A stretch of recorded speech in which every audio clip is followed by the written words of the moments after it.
All right, we've got 10 minutes, so we're going to dive right in. Ipilimumab, also known as Yervoy, had a not easy journey, but now is very successful, one of the early cancer immunotherapy drugs.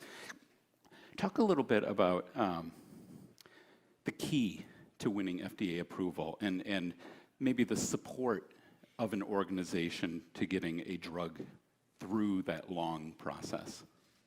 Well, the key to getting FDA approval, that was actually not that difficult once we presented the right data. So the phase 3 trial that we took to the FDA for approval was an overall survival trial, and it was in fact the first drug that ever showed a survival benefit in metastatic melanoma. And that was, I think, fairly straightforward. But the path to get to that particular point, it's an understatement to say that it was not linear. I think any new technology, any drug, typically does not have a linear trajectory. There are ups and downs, and you have to have a supportive board if you're a biotech company, or a supportive senior management if you're a pharma company, to look beyond some of the dips and be willing to take risks and move forward with something that is potentially a breakthrough. It's potentially very promising. And looking back, if ipilimumab had not been successful, I don't think any of the PD-1 drugs would have appeared. Merck didn't take their PD-1 drug into the clinic until after our phase 3 trial for ipilimumab. And I don't think that the Bristol-Myers board would have supported the investment that we've now made in Opdivo if it wasn't for the success of ipilimumab. So it's a good thing that there were supportive people who are willing to take risks, who are willing to look beyond the low points and push, a new potentially breakthrough technology forward.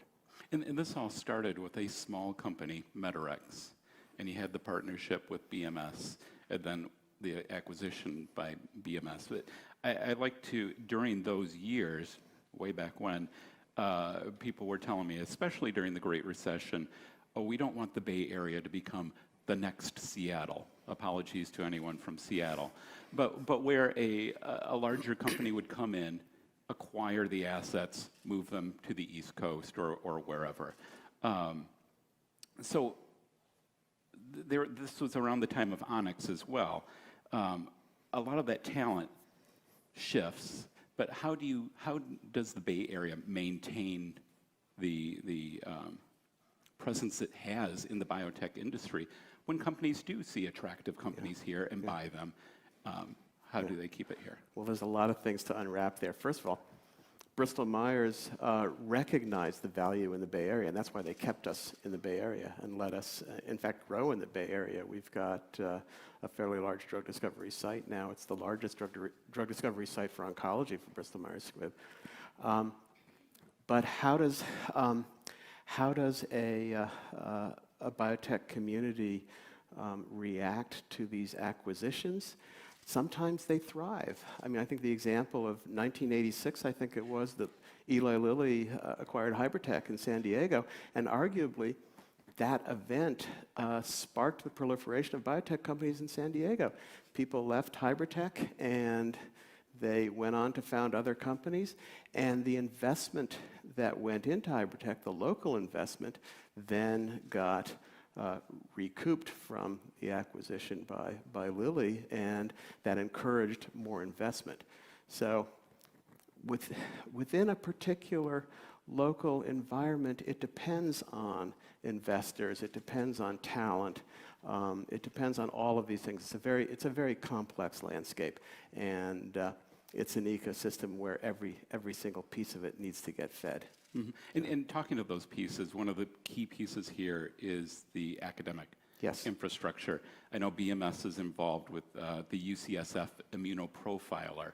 I don't know if everyone's familiar with that, but I wrote about that back in January, but maybe you can talk a little bit about that program and what BMS is doing in this very sharing kind of program? Yeah, I think that's a model for a kind of a partnership between an academic medical center and pharmaceutical companies.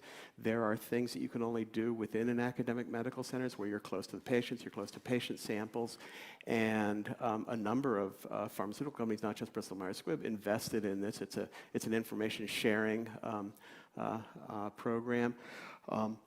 We're not keeping any of the information to ourselves. The academic groups are going to publish all of the work.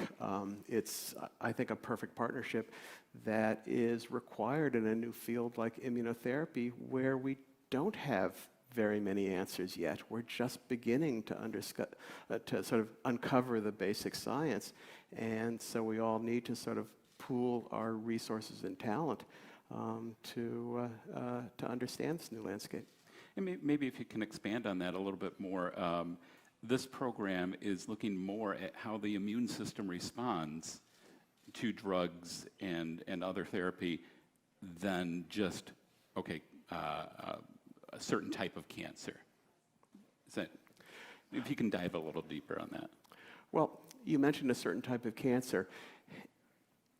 The PD-1 pathway targeted drugs are very interesting because it's the first time, probably since combination chemotherapy, that a modality of therapy has worked so well across a variety of different types of cancer, different histologies, we call it. And we're learning that a lot of different cancers, that arise from different tissue types actually have more in common with each other than they do with cancers that previously would have been viewed as being related. So one patient's kidney cancer might actually have a lot more in common with another patient's lung cancer than two different lung cancer patients' cancers. And that's what we're trying to uncover. We're trying to learn from this scientific endeavor how to better classify cancers so that we can better pick the right therapies for the right patients. Mm-hmm, mm-hmm.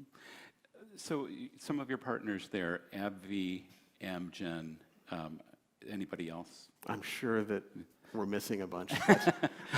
But there are other companies here who are trying to do what BMS has done: acquire, consolidate, grow. Merck being one of them with their new headquarters going up, West Coast Research Headquarters in South San Francisco. You're in Redwood City. What has this ecosystem, how has this ecosystem benefited what BMS is trying to do in immunotherapy?